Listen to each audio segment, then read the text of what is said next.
आज हम बात करते हैं मेम्ब्रेन ट्रांसपोर्ट की। कला परिवहन।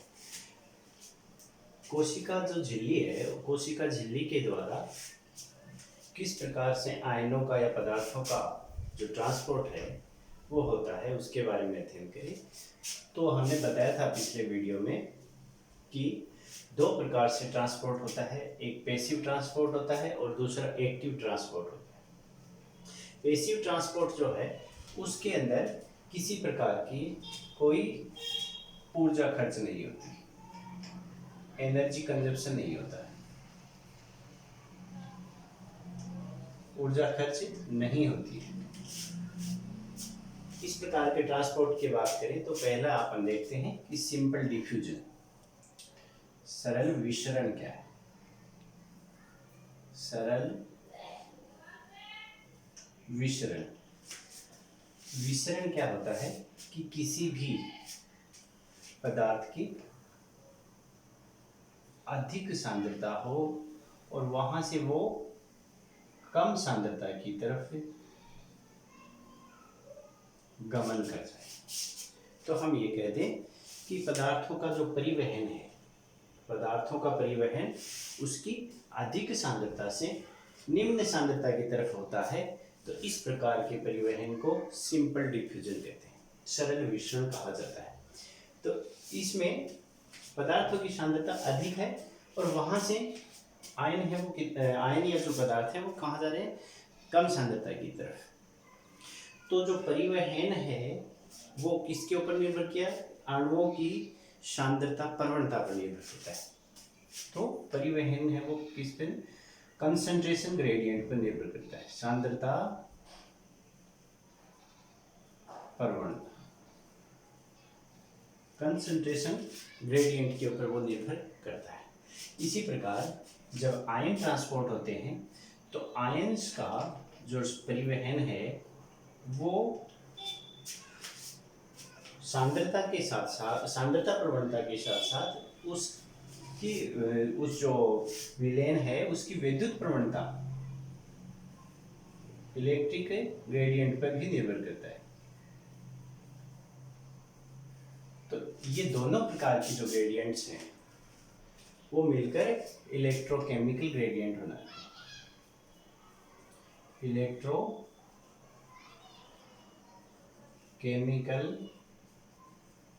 ग्रेडियंट, तो दोनों प्रकार की जो ग्रेडियंट्स हैं वो मिलकर इलेक्ट्रोकेमिकल ग्रेडियंट बनाती हैं। तो हम कह सकते हैं कि पदार्थ और आयनों का परिवहन इलेक्ट्रोकेमिकल ग्रेडियंट के ऊपर निर्भर करता है। हम दूसरे, ये जो अधिक सांद्रता से कम सांद्रता की तरफ जो पदार्थ या आयन जा रहे हैं, अब वो कोशिका झिल्ली के पार कैसे जाते हैं, कहाँ से जाते हैं।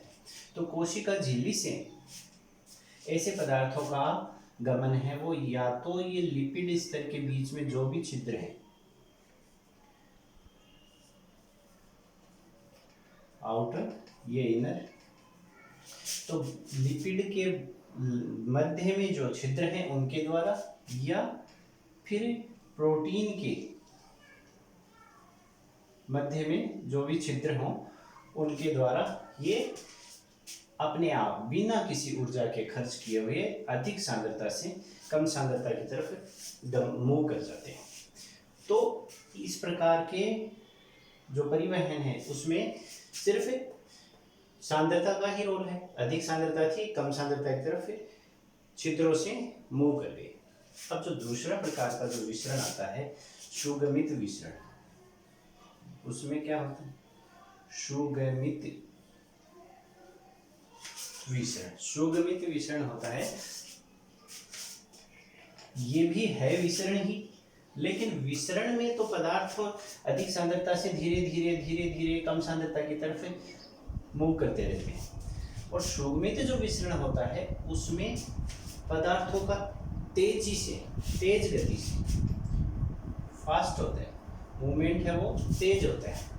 अब तेज होता है तो इसका मतलब है कि वो इन छिद्रों से नहीं जा रहे, और इन छिद्रों से नहीं जा रहे हैं तो फिर इसके लिए क्या होता है, इसके लिए विशेष इंटीग्रल प्रोटीन, समाकल जो प्रोटीन है वो कैरियर का काम करती है, वाहक का काम करती है। और जो पदार्थ है वो इसे कैरियर के ऊपर आता है और कैरियर के माध्यम से ही फिर अंदर की तरफ मूव करता है। ये भी क्या है विसरण, मतलब इसमें किसी प्रकार की ऊर्जा खर्च नहीं हो रही है, सिर्फ पदार्थों का जो अंदर जाने का जो रास्ता है जो विसरण में था वो चेंज हो गया है, यहाँ कैरियर आ गया है। तो इसके सहायता से ये अंदर की तरफ मूव करते हैं। तो हम किस प्रकार से ये प्रक्रम होता है, कैसे विधि है, वो देखने से पहले हम ये देखें कि सिंपल डिफ्यूजन और जो फैसिलिटेटेड डिफ्यूजन है, सरल विसरण और सुगमित विसरण, इनमें क्या अंतर है। तो हम पहला अंतर ये बताते सकते हैं कि जो विसरण था उसमें क्या होता था कि आयनों या पदार्थों का गमन अधिक सांद्रता से कम सांद्रता की ओर हो रहा था।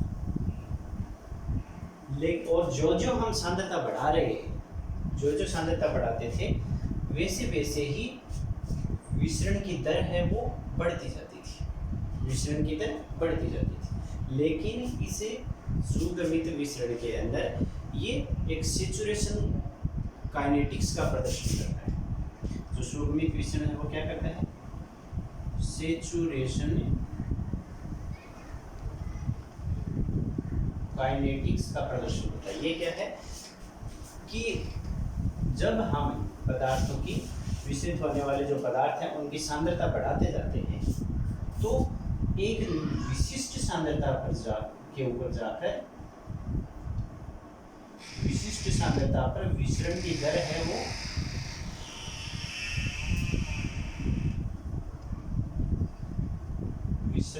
समान हो जाती है, एक समान हो जाती है। इससे आगे और फिर पदार्थों का विसरण नहीं हो पाता है। तो इसमें और इसमें ये अंतर हो गया। जैसे हम इसको अगर ग्राफ से समझने की बात करते हैं, ये सांद्रता हो विसरण की, आयनों जो विलयन है उसके जो परिवहन होने वाले पदार्थ हैं उनकी सांद्रता, और ये रेट हो उसकी विसरण की दर हो। तो जो हम सिंपल डिफ्यूजन सरल विसरण की बात करें तो जैसे जैसे सांद्रता बढ़ेगी वैसे वैसे विसरण की दर भी बढ़ती जाएगी। अब जब सुगमित विसरण में देखें तो सांद्रता इसकी तुलना में तीव्र गति से हो रहा है, तो जो दर है वो तेज है और सांद्रता बढ़ने के साथ साथ बढ़ती है और एक विशिष्ट सांद्रता पर जाकर स्थिर हो जाती है, विशिष्ट सांद्रता पर स्थिर हो जाती है। तो ये तो है फैसिलिटेटेड डिफ्यूजन।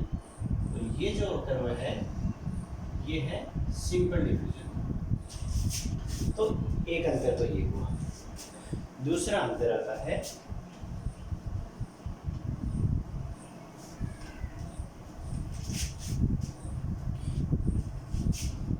पदार्थों के परिवहन में विशिष्टता होती है, स्पेसिफिसिटी पाई जाती है। किसमें? सुगमित विसरण में। हर प्रकार के पदार्थ हैं वो बाहर से अंदर नहीं जा सकते। जैसे हम लेवो रोटेटरी या डेक्स्ट्रो रोटेटरी इनकी बात करते हैं तो उनमें जो डिफ्यूजन की जो दर है, रेट है, वो अलग अलग पाई जाती है और वो इसी के अंदर। इसमें सबकी दर है वो समान होती है, जबकि जैसे ग्लूकोज है वो आरबीसी में ग्लूकोज का प्रवेश है वो होता है, लेकिन फ्रुक्टोज है उसका नहीं होता है। तीसरा जो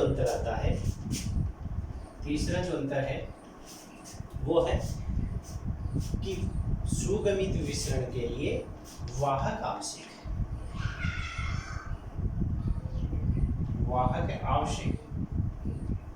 बिना वाहक के सुगमित विसरण नहीं होता है, बिना वाहक के सिंपल डिफ्यूजन होता है। तो ये इसमें अंतर है। अब हमें इसकी क्रियाविधि देखें शुगमित विसरण की, तो क्रियाविधि किस प्रकार से परिवहन होता है।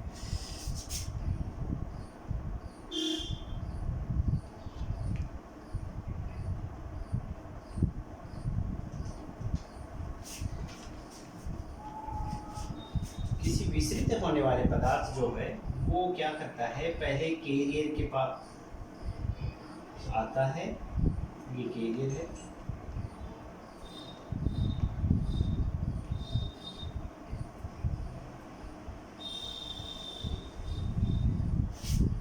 इस कैरियर के पास जैसे ये विसरित होने वाला पदार्थ, जैसे अपन ग्लूकोज का अणु मान लेते हैं कि ये ग्लूकोज का अणु है, और ये ग्लूकोज का अणु कैरियर प्रोटीन से आकर जुड़ जाते हैं, और ये कहाँ जुड़ता है, एक विशेष बंध होते हैं, बंधन स्थल होते हैं, उन बंधन स्थल पर अस्थायी रूप से बंध बना लेते हैं। कैरियर प्रोटीन के साथ में मिश्रित पदार्थ है वो बंध बना लेता है। तो इस प्रकार के जो बंध है उसको जो जटिल बनता है हम उसको कैरियर सोल्यूट कॉम्प्लेक्स कहते हैं, वाहक विलेय जटिल कॉम्प्लेक्स। तो ये एक क्या बन जाता है, कैरियर सोल्यूट कॉम्प्लेक्स बन जाता है।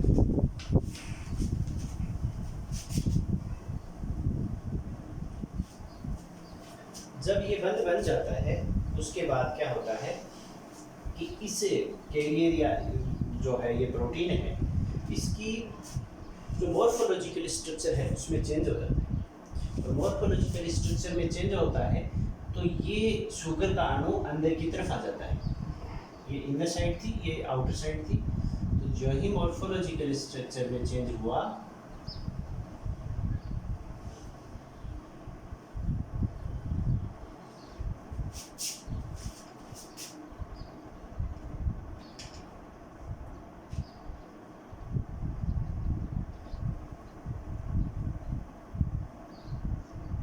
वैसे ही ये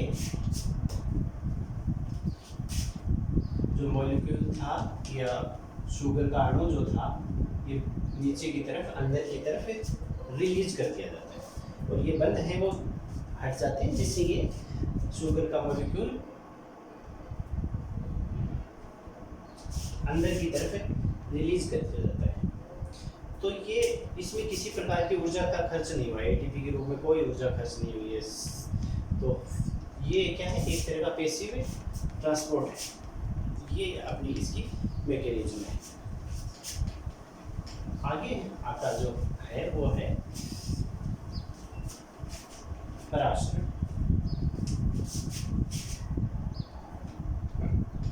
पराशरण ओस्मोसिस। पराशरण क्या होता है कि अर्धपारगम्य झिल्ली द्वारा विलायक या जल का अपनी अधिक सांद्रता से कम सांद्रता की तरफ अणुओं का परिवहन है वो पराशरण कहलाता है। किसका? जल का। जल है, अधिक जल जहाँ है वहाँ से जहाँ कम जल होता है, जहाँ कम सांद्रता होती है जल की,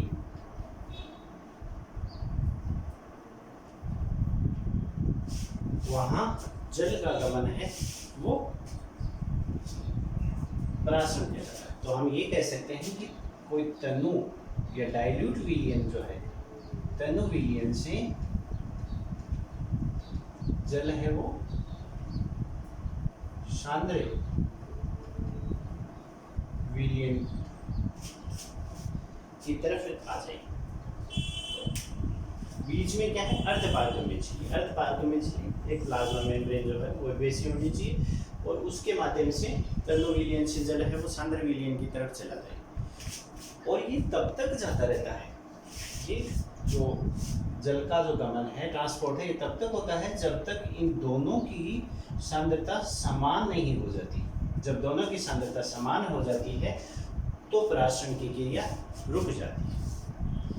परासरण निम्न प्रकार का है, दो प्रकार का है। पहला है अंतः परासरण, एंड ऑस्मोसिस।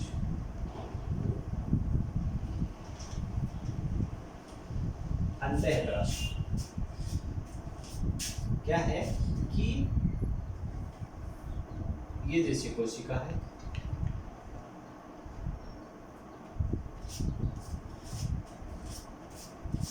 बाहर के माध्यम से जब जल कोशिका के अंदर प्रवेश करता है, जब कोशिका के अंदर जल का प्रवेश होता है तो कैसे होगा कि यहाँ जल की सांद्रता ज़्यादा हो और यहाँ से जल की सांद्रता वो कम हो, इसलिए जल है वो अधिक सांद्रता से कम सांद्रता की तरफ गमन कर जाएगा। जैसे हम बात करते हैं जब किशमिश हो, किशमिश को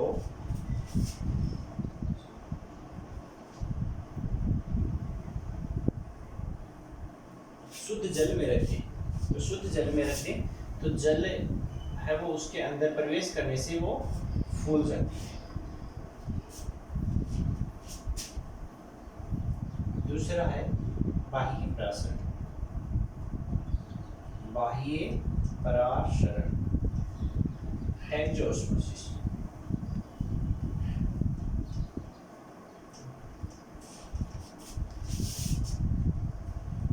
जब जल किसी कोशिका से बाहर की तरफ बाहरी माध्यम में चला जाए तो इस प्रकार का जो परासरण होगा वो बाह्य परासरण कहलाएगा। जैसे अगर अंगूर है और उस अंगूर को